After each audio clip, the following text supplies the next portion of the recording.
Hello student, Vipin classes exam में आप लोगों का स्वागत है। आज मैं आपको कक्षा 6 का क्वेश्चन बताएंगे जो अर्धवार्षिक परीक्षाओं में आ सकते हैं, कैसे कैसे क्वेश्चन आ सकते हैं। तो उन क्वेश्चनों को आप अच्छे से तैयार करिएगा। हो सकता है इन्हीं की मदद से आपको बहुत कुछ मिल जाए आपको पेपर के तहत। ठीक है, तो मैं आपको हर एक प्रश्नावली से कुछ ना कुछ आपको सिखाएंगे, बताएंगे। हमने एक पेपर बनाया है कुछ इस प्रकार का कि हो सकता है कि बच्चों का पेपर इस प्रकार आ सकता है। तो कैसे क्वेश्चन आएंगे और उनके जवाब क्या होंगे, तो मैं आपको विधिवत आपको बताऊंगा। वीडियो को अंत तक देखिएगा ताकि आपको पूरा समझ में आए। चलिए क्वेश्चन को स्टार्ट करते हैं। देखिएगा, सबसे पहला क्वेश्चन है, कहता है सही कथन चुनकर बताओ। मतलब आपको चुनकर बताना है कि 5x में, ये देखो 5x लिखा है, माइनस लगा है, और ये लिखा है 3x माइनस का 2 ब्रैकेट के अंदर का मान होगा। तो कुछ ना करिएगा, 5x लिखिएगा, इस माइनस को अंदर करेंगे तो माइनस का क्या हो जाएगा 3x, और अंदर जाएगा तो माइनस माइनस क्या हो जाएगा प्लस का 2 हो जाएगा। बात आ रही समझ। अब 5x में 3x निकल जाएगा 2x, और प्लस का 5x थे, 5x में 3x से निकल गए, माइनस लगा है ना, तो 2x प्लस का क्या हो जाएगा 2। तो जहां पर 2x प्लस का 2 है वो विकल्प में आप निशान लगा दीजिएगा, वही विकल्प आपका सही है। बात आ रही समझ में। कौन सा विकल्प सही है आपका? दूसरा विकल्प। इसके बाद कहता है 15 की अनुवर्ती बताओ। तो 15 की अनुवर्ती क्या होता है? अनुवर्ती का मतलब अनुवर्ती मतलब आ का मतलब होता है आगे। तो 15 के आगे क्या आता है? 16। तो यहाँ पे हो जाएगा 16, 16 में टिक लगा दीजिएगा। इसके बाद कहता है 1000 की पूर्ववर्ती बताओ। तो 1000 की देखिएगा, अनुवर्ती का मतलब आ का मतलब होता है आगे, यानी आगे जोड़ दीजिएगा। तो 15 1 16 हो जाएगा, 16 लिख लेंगे। लेकिन पूर्ववर्ती का मतलब होता है पीछे, जैसे 1000 की पूर्ववर्ती, पूर्ववर्ती का मतलब पीछे, पीछे का मतलब कम कर दो, एक कम कर दो। तो 1000 में अगर हम एक को कम करेंगे तो हमारे पास कितना आ जाएगा 999। तो आप यहाँ पे 999 में टिक लगा देंगे। ठीक है, 30 अंश का कोट पूरा कोण किसे कहते हैं? किसका? 30 अंश का कोट पूरा कोण किसे कहते हैं? कोट पूरा कोण क्या है कि यदि दो कोणों को आपस में जोड़ा जाए, उनका योगफल क्या प्राप्त हो जाए? 90 प्राप्त हो जाए। तो वे क्या होंगे? वे एक दूसरे के कोट पूरा कोण कहलाते हैं। यानी 30 अंश में ऐसा कितना जोड़ दें कि 90 हो जाए। तो 30 में अगर हम 60 डिग्री जोड़ देंगे, देखिएगा 30 में 50 जोड़ोगे तो 80 आएगा। हमने क्या बताया? दो कोणों को जोड़ो, उनका योगफल कितना है? 90 आ जाए। तो 30 में 50 को जोड़ा तो 80 आया। तो ये हो नहीं सकता। 30 में 60 को जोड़ा तो 90 आ गया। देखो दोनों को जोड़ने पर कितना है? 90 आया ना। तो इसका मतलब 30 अंश का कोण पूरा कोण क्या होगा? 60 अंश होगा। तो आप यहाँ पे 60 अंश में टिक लगा देंगे। कहता है यक्ष में से 5 कम होगा, मतलब यक्ष में से 5 कम करिएगा। तो देखिएगा यक्ष में 5 ज्यादा किया, यक्ष का 5 गुना हुआ, यक्ष में 5 कम, कम कम माइनस का सिंबल, तो आप सी में टिक लगा देंगे, यही आपका आंसर हो जाएगा। फिर इसके बाद कहता है सत्य असत्य बताओ। अब कहता है यक्ष की पावर 5, यक्ष की घात 5 में घात यक्ष होगा नहीं।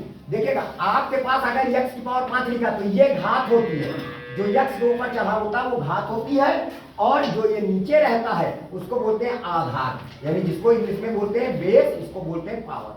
ठीक है, तो हमारे पास आधार यक्ष है और यक्ष की घात कितनी है? 5, तो घात 5 है। तो वो कहता है यक्ष की पावर 5 में घात यक्ष होगा, घात यक्ष है नहीं, घात तो 5 है। तो इसका मतलब ये कथन क्या है? गलत है।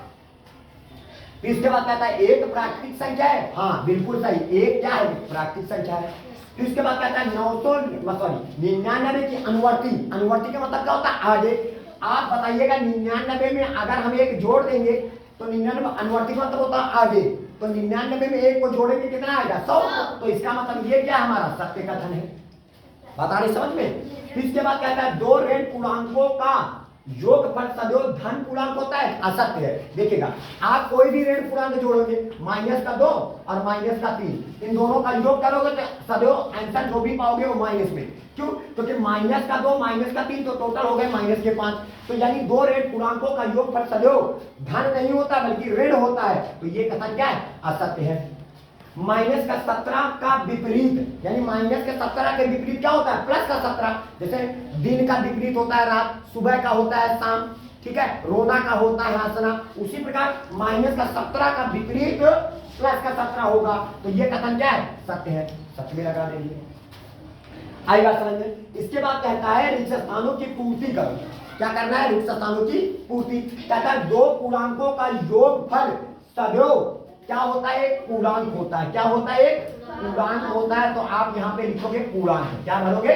पूर्णांक। उसके बाद कहता है दो धन पूर्णांकों का योगफल सदैव क्या होता है? एक धन पूर्णांक होता है। क्या होता है? एक सदैव एक धन पूर्णांक होता है।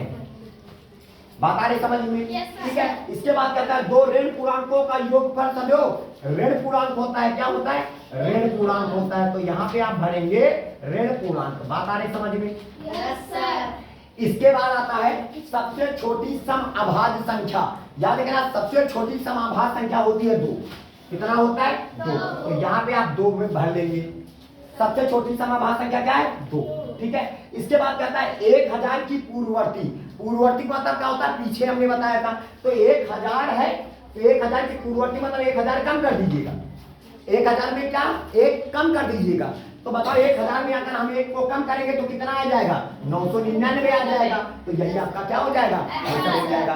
बात आ रही समझ में? सभी में से इसको नोट कर सकते हैं आसानी से। बहुत अच्छे से हमने आपको समझाया है। तो उम्मीद है कि आप सभी लोगों को समझ में आ गया होगा। हम चलते हैं अगले क्वेश्चन में। और बहुत सारे क्वेश्चन है, उनको किस प्रकार लगाना है और चलो उसको हम देखते हैं, समझाते हैं।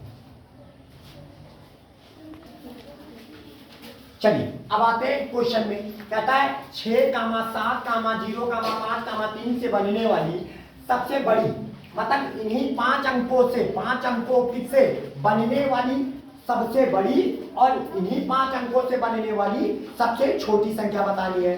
तो बताइएगा कि 5 अंकों से बनने वाली सबसे बड़ी संख्या क्या होगी? यानी 6, 7, 0, 5, 3 से बनने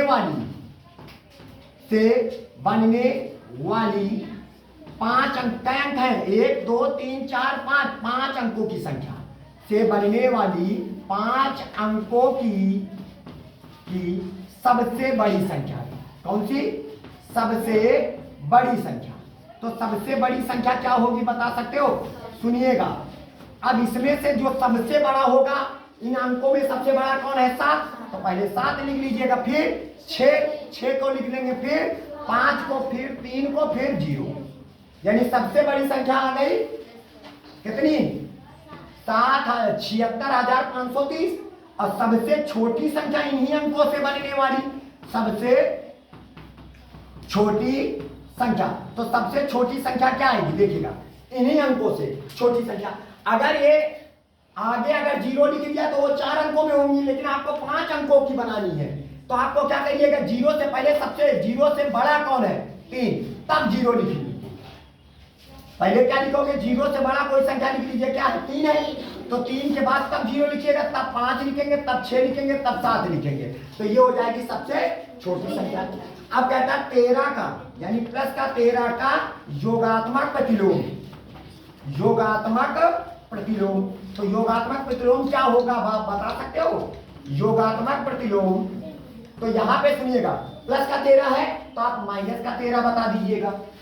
प्लस में है तो माइनस का बता दीजिएगा। क्योंकि योगात्मक प्रतिलोम क्या होता है कि ये जो संख्या दी जाए और जो प्राप्त हो उन दोनों का योग सदैव क्या होना चाहिए? 0 आना चाहिए। देखिएगा, प्लस का 13 और माइनस का 13 का जब योग करोगे तो उसका मान कितना आएगा? 0। तो वे दोनों एक दूसरे के योगात्मक प्रतिलोम कहलाते हैं। उसी प्रकार माइनस का 21 का योगात्मक प्रतिलोम क्या होगा? तो माइनस का 21 है ना, तो आपको क्या हो जाएगा? प्लस का 21 हो जाएगा। बात आ रही समझ में? तो प्लस का 21 योगात्मक प्रतिलोम हो जाएगा। उसी प्रकार जैसे देखिएगा निरपेक्ष मान, इसको बोलते हैं मॉडुलस। मॉडुलस का मतलब होता है निरपेक्ष मान। तो -16 का मान, तो बताइएगा, कुछ नहीं करने की जरूरत है बेटा। तो ये दोनों डंडे हटेंगे, इस माइनस को उठाते लेके भाग जाएंगे। तो क्या बच गया हमारे पास? 16 और 19। क्या यहाँ पे देखिएगा 19 लिखा है। 19 का मान, अब ध्यान दीजिएगा, कुछ करने की जरूरत नहीं है। जो ये दो डंडे लगे हैं ना, ये डंडे सिर्फ माइनस को खेदने आते हैं, माइनस को लेके भाग जाते हैं। अगर जैसे इसके पास माइनस नहीं है तो इसका मतलब माइनस को लेके जाएंगे नहीं, बेचारे ऐसे ही भाग जाएंगे। माइनस है ही नहीं तो सिर्फ किसको लेने आते हैं? माइनस को लेने आते हैं। माइनस है ही नहीं तो क्या आएगा? सिर्फ 19 लिख दीजिएगा। यानी कहने का तात्पर्य है कि अगर माइनस का 16 का निरपेक्ष मान सदैव 16 होता है और 19 का निरपेक्ष मान सदैव 19, यानी निरपेक्ष मान हमको सदैव एक पॉजिटिव नंबर देता है। क्या देता है? धनात्मक संख्या प्रदान करती है। बात आई समझ? यानी ऋणात्मक संख्या का निरपेक्ष मान सदैव धनात्मक और धनात्मक ऋणात्मक संख्या का निरपेक्ष मान सदैव धनात्मक ही होता है। इसके बाद आ जाइएगा 132 लिखा है माइनस का, देखिएगा बॉड मास का प्रयोग करेंगे, बॉड मास का प्रयोग। बी का मतलब होता है ब्रैकेट, है ही नहीं। ओ का मतलब आप है ही नहीं। डी का मतलब डिवाइड, डिवाइड का मतलब भाग, तो भाग लगा हुआ है ना। अब 9 का पहाड़ा पढ़िए, 81 से आगे जाने पाए, 9 नहीं 81, ये हो जाएगा। आई बात समझ में? तो 9 का पहाड़ा पढ़िए, 81 से क्या बार गया, 9 बार, तो 9 लिख दिया। अब 132 में 9 को घटाओ, तो 132 में अगर हम 9 को घटाएंगे तो 100 कितना हो जाएगा, कितना हो जाएगा हमारे पास 23, 123। 132 में 9 को घटाओगे 123, यही आ जाएगा, हो जाएगा आपका आंसर। बात आ रही समझिए, सभी बच्चों को समझ में आ रहा है। चलिए अब हम चलते हैं नेक्स्ट क्वेश्चन है, इसके अगले सवाल में। चलिए अब आ जाइएगा अगले सवाल में, 5वें नंबर में, यानी चौथे का 5वां पार्ट है। कहता है a क्यूब और b स्क्वायर, किसको किसको, a क्यूब और b स्क्वायर तथा 9ab क्यूब को कहता है गुणा रूप में लिखो। गुणा रूप का मतलब है a कितनी, a की पावर कितनी है 3, तो a को 3 बार गुणा करो, a गुणे a कर दो। अब b की पावर 2 है तो b को 2 बार गुणा कर दो, b गुणे b। हो गया आपका आंसर तैयार, काम खत्म हो गया। फिर उसके बाद जैसे 9 लिखा है, 9 को क्या मैं 3 गुणे 3 कर सकता हूँ, क्योंकि 3 3 का 9 होता है। और a कितनी बार है, 1 बार, तो गुणे a कर दो। और b कितनी बार है, 3 बार, तो b को क्या बार गुणा करेंगे, 3 बार, तो b गुणे b। बस हो गया आपका आंसर तैयार।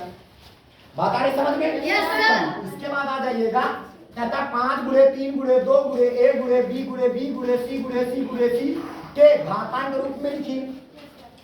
पहले गिनती के अक्षर को गुणा कर डालो, 5 3 15, 15 दूनी 30, तो ये हो जाएगा बेटा कितना, 30।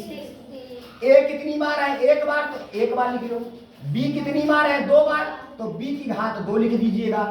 और c कितनी बार है, 3 बार, तो c की घात कितना कर देंगे, 3। तो बस यही बेटा आपका आंसर है।